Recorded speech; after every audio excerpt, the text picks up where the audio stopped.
people, we have to discuss this. We have to talk about this, man. Apparently, Andrew Schulz and Kendrick Lamar is beefing.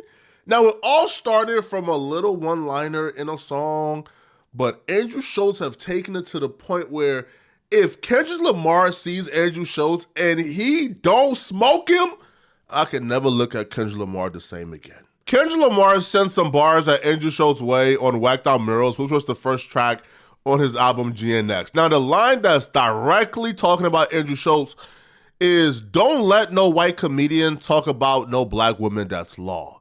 This is reference to a situation where Shits and Gigs came on Andrew Schulz's podcast, Flagrant 2, and Shits and Gigs got a lot of backlash because they laughed at a joke that Andrew Schulz made about black women.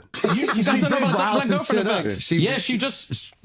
What is the black girlfriend effect? You don't know about just glow up the other culture. Yeah, so you'll see a guy who's had a black girlfriend, all of a sudden he's got buzz cut, like clean shape up. Glows up, bro. I like that. They shave their hair because they start losing it. Because they're so stressed being around this black girl complaining about shit all the fucking time. That's why they gotta shave their hair. Nah, bro. White guys with black girlfriends, they grow a beard because there's more cushion when they get slapped the fuck out of. That's hilarious. I think the black girlfriend effect. It might be a protective instinct, bro. You think? Protective. Yeah. Do you guys have you ever had black girlfriends? Yeah. Have you ever had white girls? Yeah. Oh wow. Okay. What's your favorite?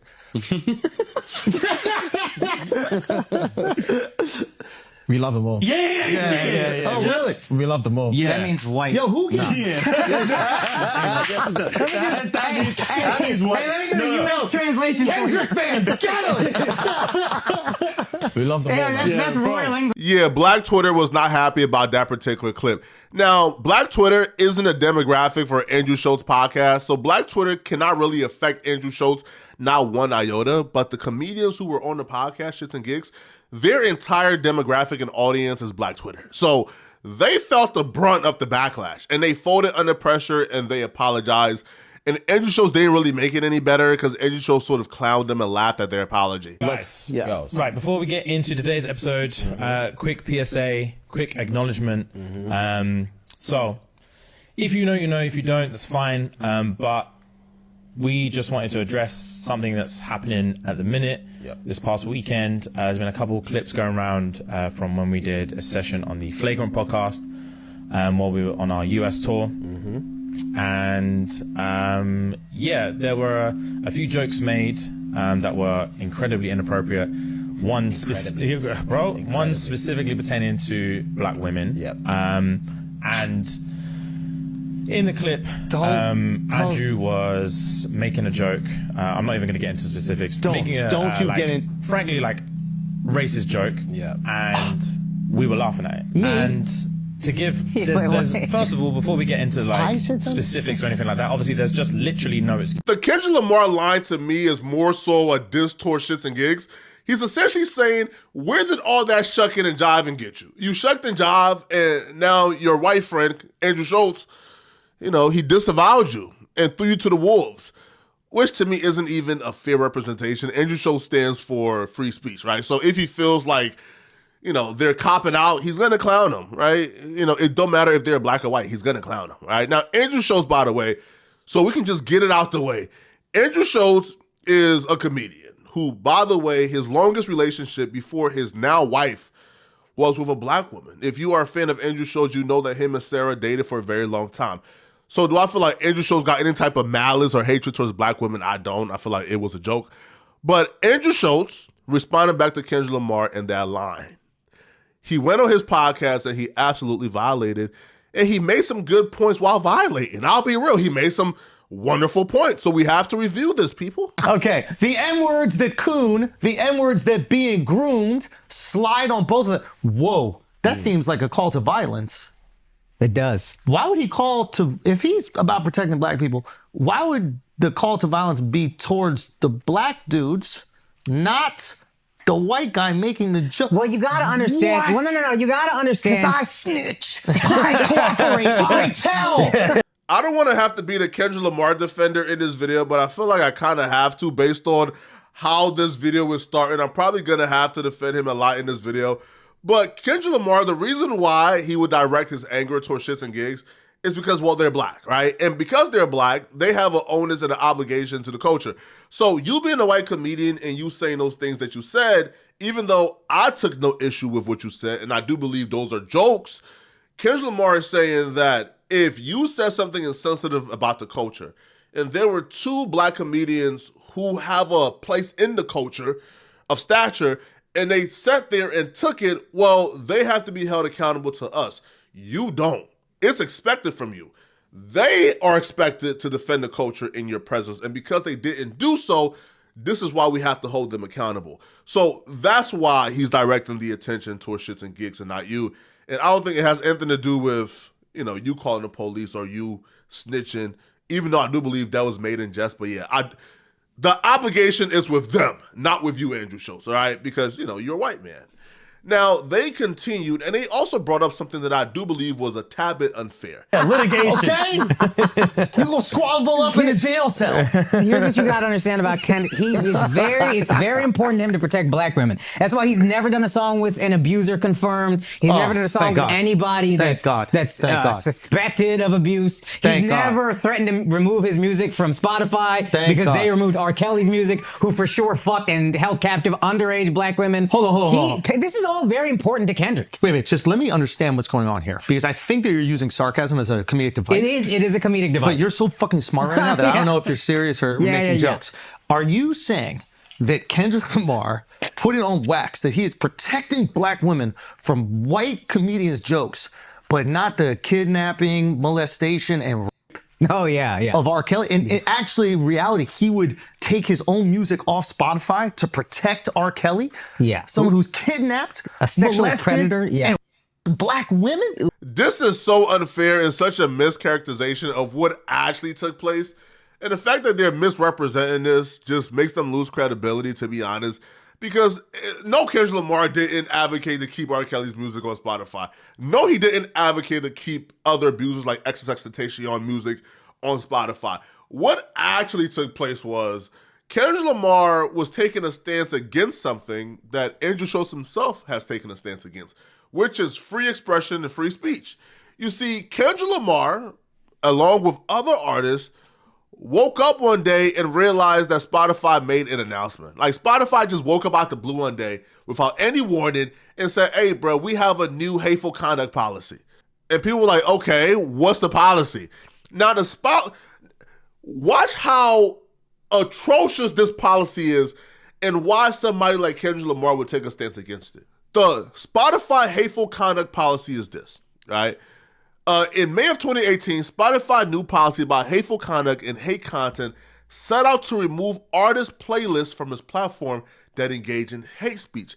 It also applied to artists who were accused or convicted of misconduct, the policy noted. Kendrick Lamar was smart enough to understand that when you have a policy as subjective as if an artist is accused of misconduct, we can remove their music from Spotify and stop them from earning from their music. When you have something that's subjective that affects something as delicate as somebody's bottom line, well, Kendrick Lamar understands that as a man and as somebody in urban culture and in music and hip hop, that we are often judged unfairly. Just as a man, you mean to tell me, bruh, that my music is supposed to be taken down off of Spotify because I'm accused of misconduct?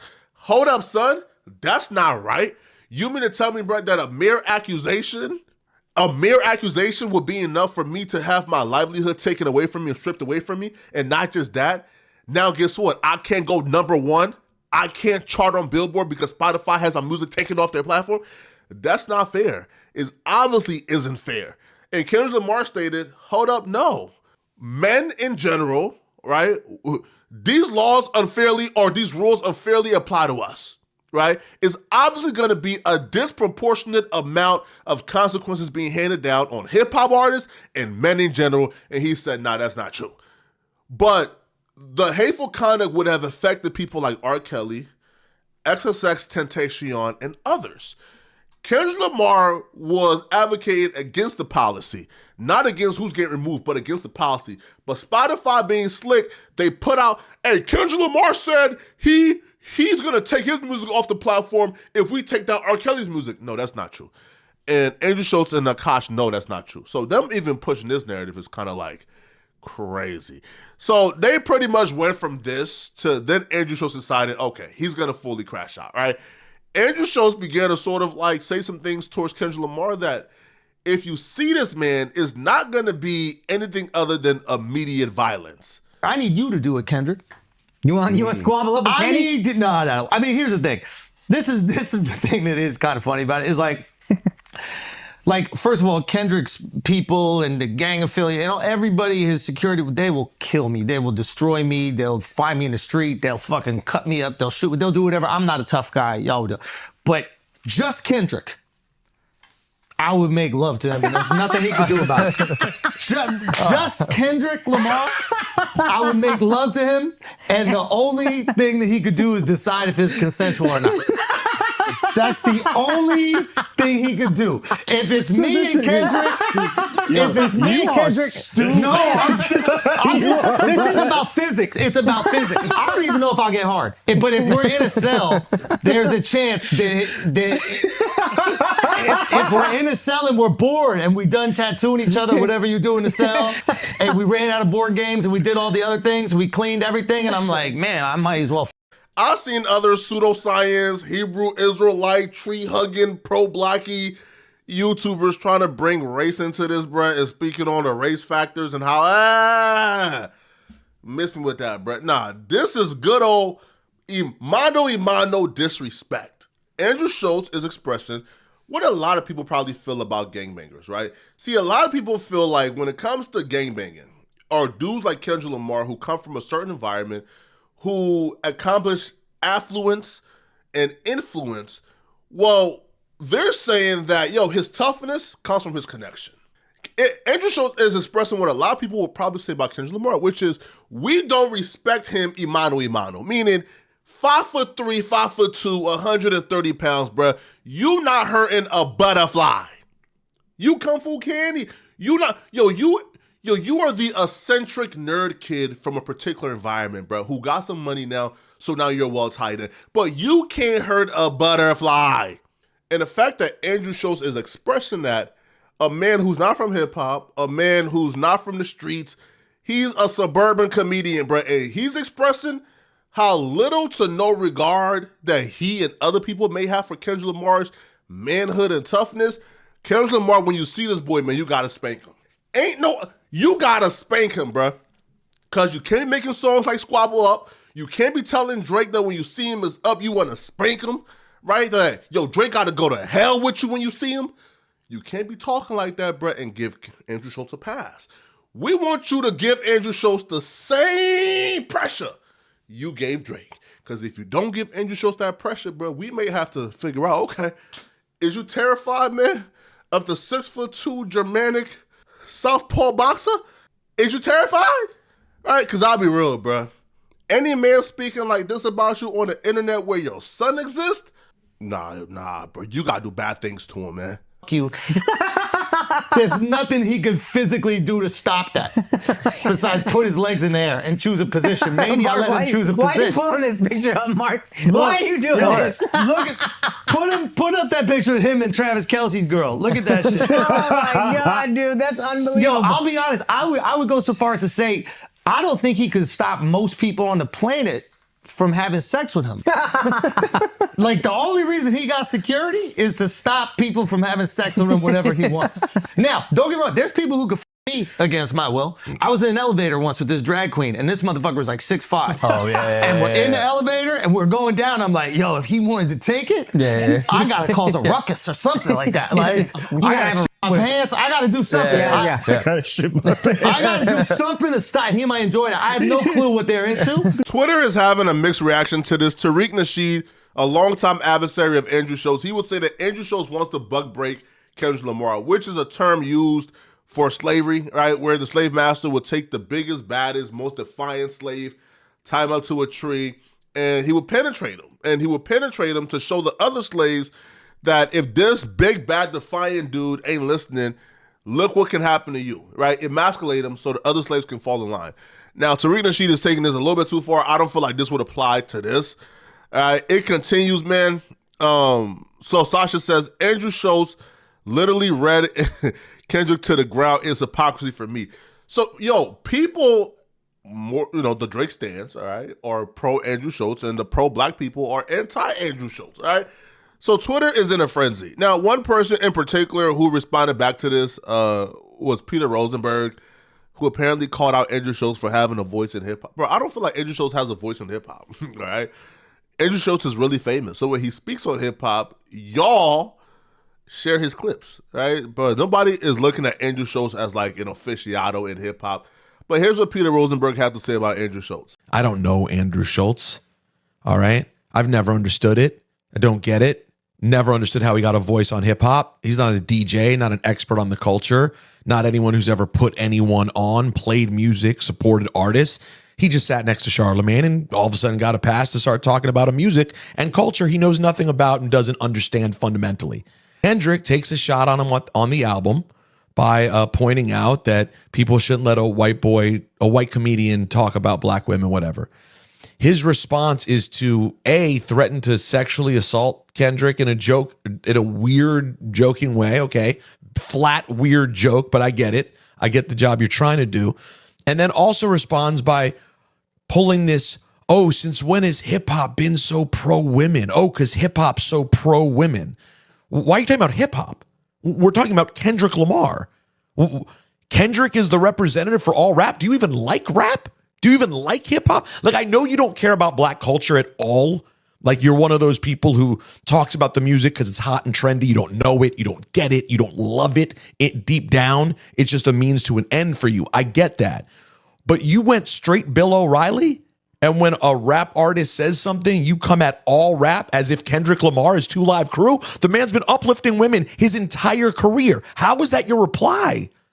I don't know where you snowflakes get at setting rules and parameters for beef. If Andrew Schulz was minding his business and Kendrick Lamar dissed him out the blue, well, Andrew Schulz has every right to respond back how he wants to respond back. And if Kendrick Lamar thinks he went too far, it's up to Kendrick Lamar to get at him. All this, you went too far, this is weird, shut up, bro. Like, shut up. Andrew Schulz is responding back. He was minding his business. Kendrick dissed him, so Andrew Schulz can respond back how he wants to respond back, bro. Y'all can't tell somebody how to respond back if they were violated or provoked first, bro. I'm sorry.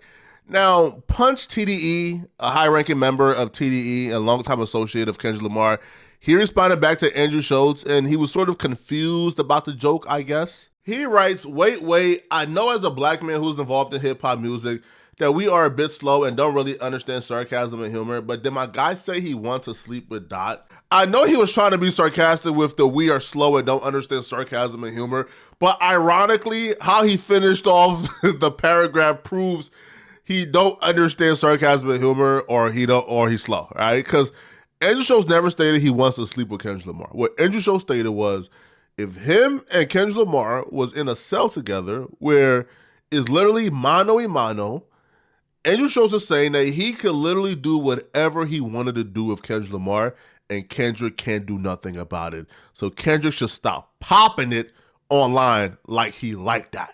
That's what that was, all right? So take that how you want to take it.